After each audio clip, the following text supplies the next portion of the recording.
Hello, Gavin McCormick here from the Upschool Good News, the news channel that brings only good news to your houses and your classrooms. That's right, we have sourced the best journalists from all corners of the planet to research and interview some of the most amazing people in the world doing amazing things. And we are here to bring those stories to you today in episode 2 of the Upschool Good News. Now, for our first story, we're heading to Manav Rashna School in Charmwood, India, where our journalist Rishika Sharma is going to tell us about a group of students who've made something called a climate clock. Rishika, are you there? Thank you, David. Today, I am here at Manav Rashna International School, Charmwood, in an effort to raise awareness about the climate change and inspire action. This school has partnered with the Energy Swaraj Foundation on a powerful project known as a climate clock. Let's hear more about it from the students. Hello, can you please introduce yourself and tell us more about this climate clock? Hello, my name is Nandini Sandhu. Welcome to our school's climate clock project. Today we stand at a critical juncture in human history as the impact of climate change is increasingly evident. Climate change is not a distant threat, but it is a pressing reality, affecting our communities all around the world. Our climate clock calculates how long it will take the global temperature to increase by 1.5 degrees Celsius. This threshold outlined in the Paris Agreement marks a tipping point of irreversible damage to our planet. By tracking this countdown, we hope to raise awareness about the need of immediate action to reduce greenhouse gas emissions and mitigate the impact of climate change. But it is not all too many. Through collective efforts, we can make a big difference. From adopting renewable energy solutions to advocating for sustainable practices, every action counts. I would like to add that our school is committed to being a part of the solution. Through projects like the Climate Clock, we aim to inspire others to join us in the fight against climate change. The time to act is now. Together, we can make a greener, more sustainable future for generations to come. Back to you in the studio, Gavin. What an amazing story. A group of students who devised a clock that helps us monitor just how close we are to causing serious problems from climate change and global warming. And I hope that story has empowered each and every one of you to do something in your community to help people understand what climate change and global warming means for not just their community, for the entire planet. For our second story, we're heading to DPS Sharjah in the Middle East to meet our journalist Adrian Calab de Silva, who is in a forest talking about a group of citizens who devised bookmarks that contain seeds inside to do something amazing for the environment.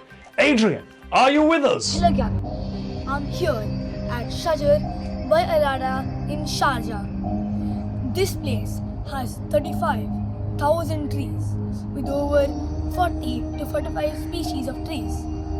You might be thinking, why do we need so many trees? Well, deforestation. As we all know, we cut down trees so that we can build more buildings.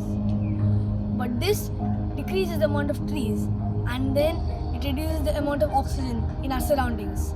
But Arada is planning to make cleaner and greener communities. We need to save the earth.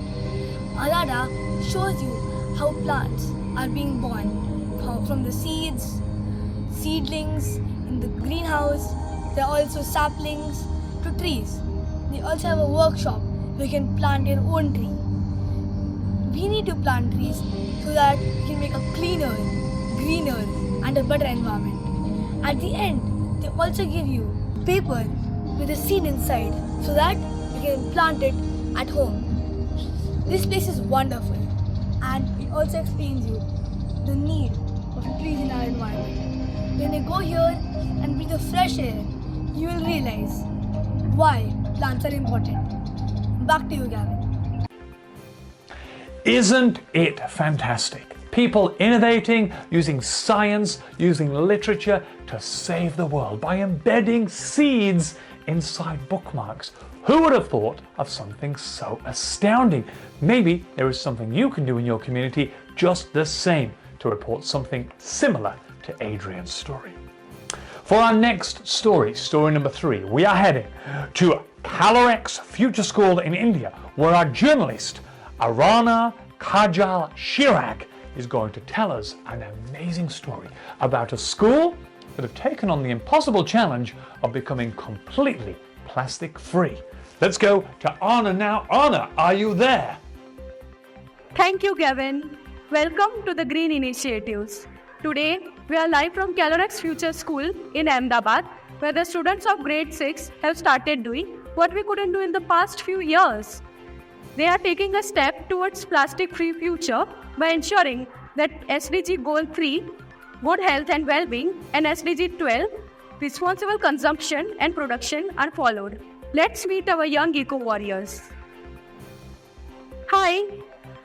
So I heard that students of grade 6 of your grade have started using steel bottles and steel tiffin boxes instead of plastic ones. Can you please tell me more about this initiative? Yes, definitely. We want to reduce plastic waste and we want to save our environment. Steel bottles and lunch boxes are durable, eco-friendly and can be used for a long time. We are the green warriors of Calorex. That's a really great idea. So can you please tell me, how did you come up with this kind of great initiative? We have learned about the harmful effects of the plastic waste in our school and wanted to make a change. So we represented our ideas with our parents, teachers and classmates.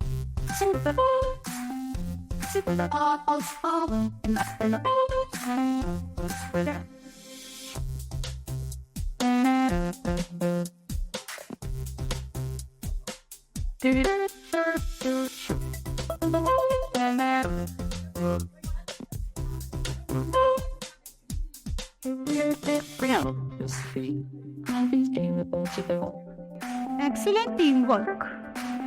How has the response been from your fellow classmates and your teachers? Everyone is being very supportive and many students have already switched to steel lunch boxes and water bottles. We shall share this awareness to our neighborhood and community. Wow, that's fantastic. What message do you have for our viewers? We want to encourage everyone to join with us in reducing plastic waste. Small changes can make a big difference to our environment. Thank you for sharing the inspiring story with us. Remember, every small step counts towards a greener future. Keep up the good work, Calorex Future School Ahmedabad. Back to you in the studio. What an amazing community to go completely plastic free. Plastic causes so many problems in the oceans, in the environment. It's even been found in our bodies.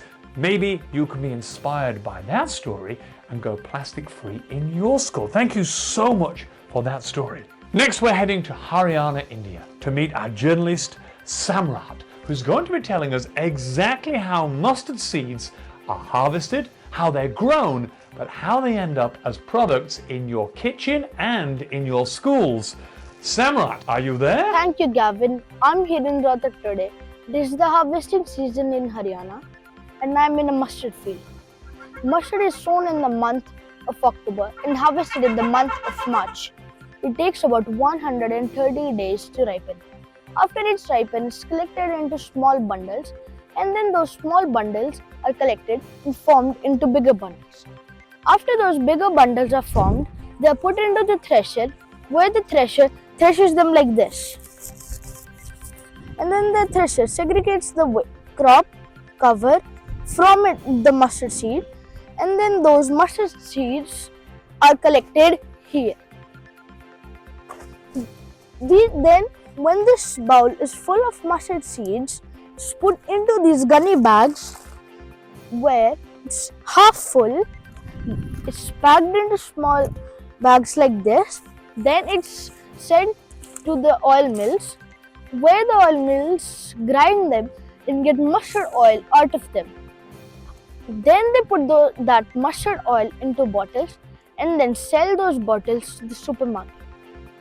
Then we buy those bottles and use it in our daily life for cooking, sometimes for putting on our body. And as you can see, it's a very hard and long journey from a mustard farm till your kitchen in a mustard oil bottle. Back to you in the studio. What a fantastic story from Samrat there, showing us exactly the process of when products are made. Because we have to think, there are so many products in our houses, in our fridges, in our cupboards that we eat and consume, but to know exactly where they come from, and as Samrat has just shown us, to know exactly the process that goes on in terms of making them was very enlightening, allowing us to make proper decisions about where we buy our products and the way that they are made. For story number 5 this week, we are heading to South Africa, to Cape Town. We're going to meet Benjamin Rosales, our journalist this week, who is interviewing a long-distance runner from his local area who is running many, many miles for charity to change the world. Benjamin, Cape Town, are you there? I'm here in Cape Town, South Africa. I had the absolute privilege of interviewing Pacific Mbele. He's a long-distance marathon runner who runs for charities. He is from the DRC, he has 3 kids, and he's a barista from Seattle Coffee Company in Constantia Village. You may ask yourself why Pacific Mbele is a charity marathon runner. It's because in 2017, Pacific Mbele was diagnosed with a brain tumor which paralyzed the left side of his body, and he had to go for surgery at Groote Schuur Hospital, where he successfully had a 12-hour brain operation which removed the tumor. But before this all happened, he prayed to God that if he survived his brain tumor, that he would help his community and help the people in his community. And running was good for him. He started getting good at it, and that was the way that he managed to help people in his community. He became a charity marathon runner, and that's pretty awesome. So if you want to help Pacific and support Pacific, his Instagram is Pacific_Mbele. He will have a link in his bio where he is helping raising funds for his Groote Schuur mission. Thank you, people, for hearing my story. Back to you in the studio, Gavin. Imagine running that far to change the planet. What an inspiration! Did you see how fast he was running? Maybe in our schools we could think about doing something very similar to make the world even better. Because, as you know, a little bit of effort by a lot of people can make a very big difference on the planet. For our feature story this week, we are going back to Manav Rashna School in Delhi, where we are going to meet a group of students who are doing something absolutely phenomenal in terms of sharing knowledge and cultivating leadership in their community. Our journalist, Arna, is at the scene, who's going to tell us exactly what the community has been up to. Arna. Thank you, Gavin. I am here at Manav Rashna International School, Chambord, and today we're exploring an inspiring new initiative that aligns with the United Nations Sustainable Development Goals. Each one, teach one. This initiative focuses on empowering our ancillary staff with education and skill development. Hi, would you introduce yourself? Hello, I am Hema Kapoor. At Manav Rashna Chambord, we believe in making sustainable development goals a reality, starting with our own community. These goals are a universal call to action to end poverty, protect our planet, and prosperity for all. Come, let me show you around.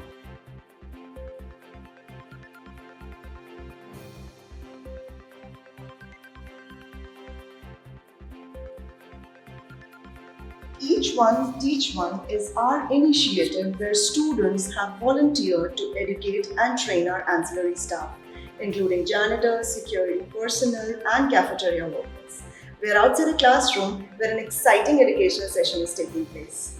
केवल छोटे-छोटे 9 कमरे थे जो अंग्रेजी के अक्षर H की भांति बने थे। नई और पहला कमरा हेडमास्टर श्री मदन मोहन शर्मा जी का था, जिसके दरवाजे के आगे हमेशा चिक लटकी रहती। चपकते अपने लंबे हाथ और उल्टी उंगलियां से। Shall we talk to some of the student volunteers and ancillary staff who have made this session possible? Sure, please come. परंतु कभी ऐसी स्थितियां भी हुई स्कूल अच्छा भी लगने लगा। आज खुले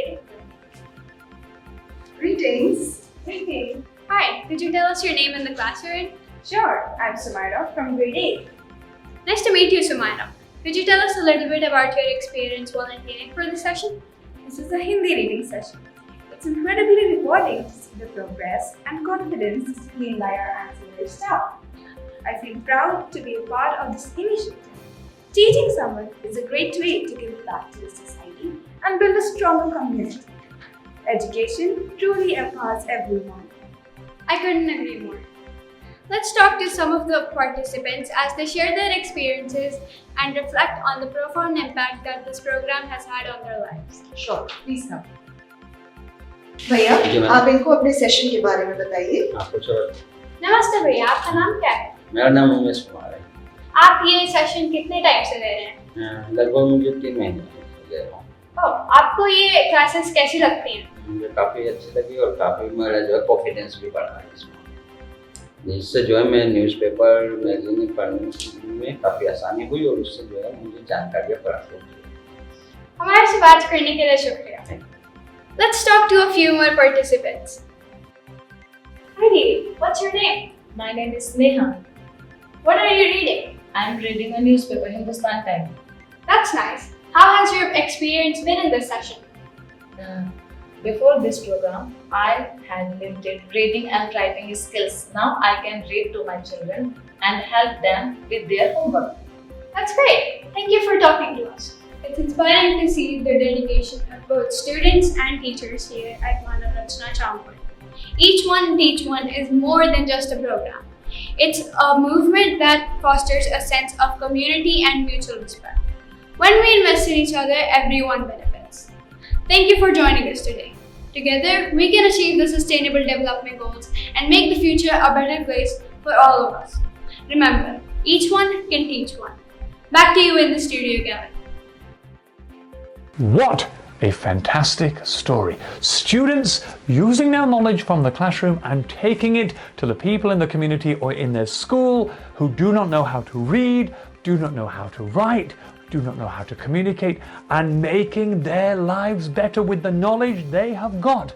Einstein did say that to be smart is to learn something, but to be intelligent is to teach what you've just learned to somebody else. And that is exactly what these students are doing, using their knowledge to change the planet. This week, we have heard a series of amazing stories from all corners of the planet, beamed into your classroom and your home via the Upschool network. Yes, this is the Upschool Good News channel. And our request of you is that you think about good news that's happening in your community. Grab a camera, grab a smartphone, get that film rolling and record that good news and send it through to us here at Upschool so we can share with the entire planet exactly what you have been up to. Thank you so much for tuning in for Upschool Good News episode number 2, and we'll see you all next time. Goodbye.